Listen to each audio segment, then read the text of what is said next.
If I said I can't, my dad's teeth would just start to go, excuse me? Sure you're not just having trouble?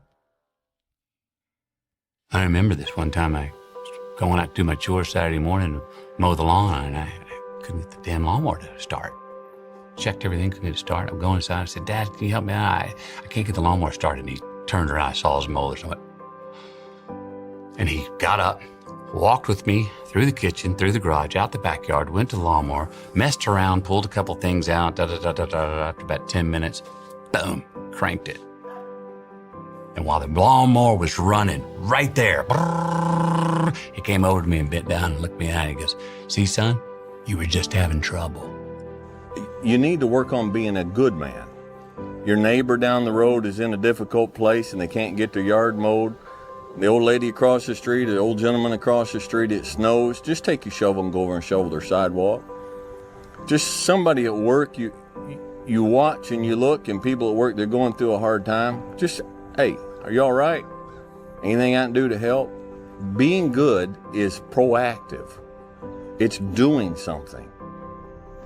Be a dangerous man. Now, being dangerous is not being a threat. They're two different things.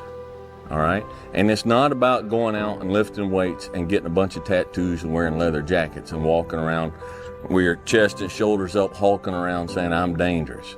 That's very rarely is that a dangerous man.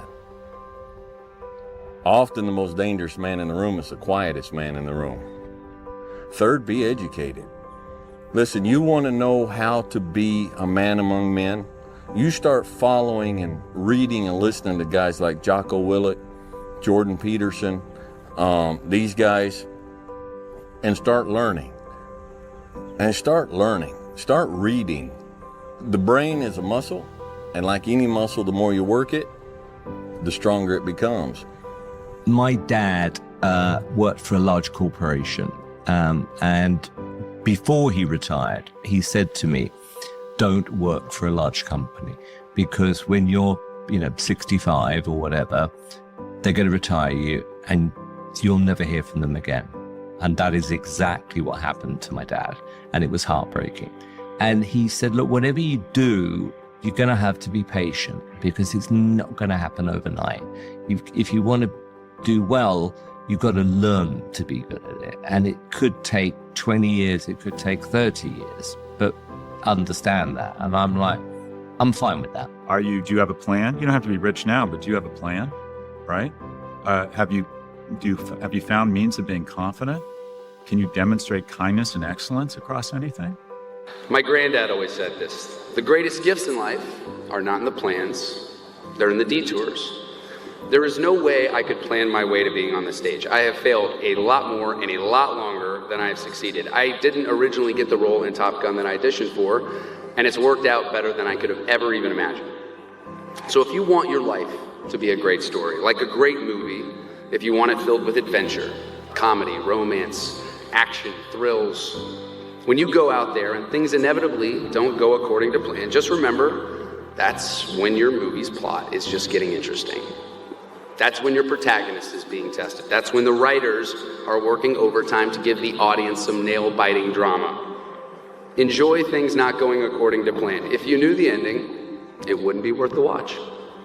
No good story happens from things going right. What advice would you give to someone who is unsure about what to do in life? I would start asking you questions, asking you to investigate yourself for the things that you like doing, for the things that you can't stop thinking about, for the kind of fiction or nonfiction that you read, the areas of the world that fascinate you or irritate you. Each one of us is sitting here in these, roughly ambulatory engines of our bodies and looking out. And each of us latches on to different stuff about the world that moves us in different ways. And I think that there is value in investigating those parts of your point of view.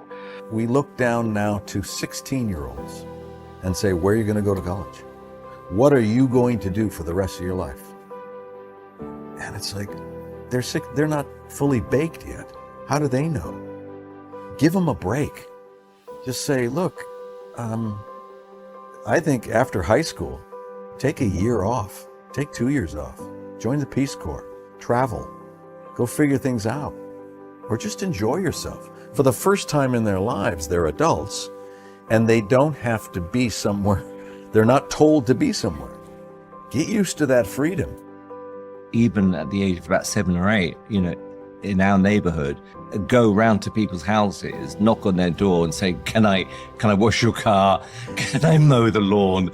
Because my mum and dad said, if we pay for the holiday, you've got to earn your spending money. So I'm like, fine. So, but I used to love it.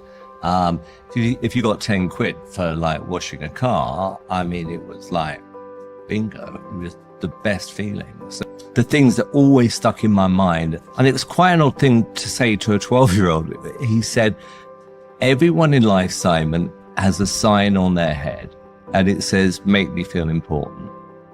And I want you to think about that. I'm thinking, sign on their head? Or, I have no idea what that means. Why did he say that?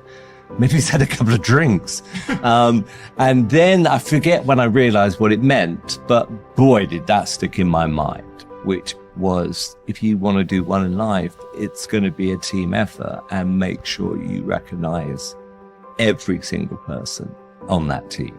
And so if I walk into a room, I instantly, I think pretty much from the point I understood it, is that I can walk into a room and I see everything in one moment. I see the person who's opening the door. I see the person who's doing a particular job. So in other words, I see the room always as a team.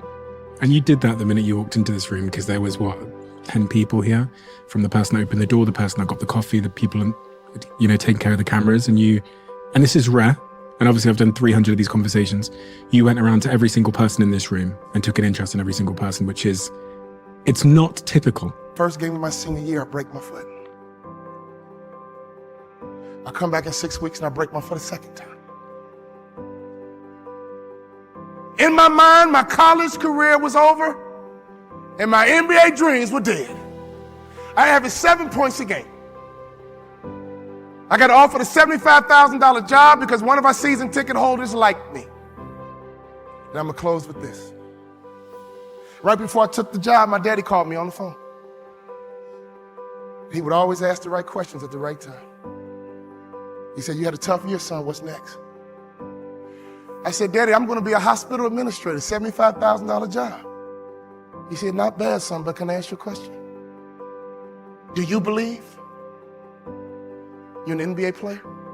Dad, don't start that now, Dad. Come on now, Dad. Come on now, Dad. I only average 7 points a game, Dad. We're not like these other black families that just need basketball, Dad. We're educated, Dad. We're not dependent on basketball, Dad. We're balanced, Dad. We're educated, Dad. I got a $75,000 job, Dad. Do you believe, son? I do, Daddy. Go for it, son. Go for it.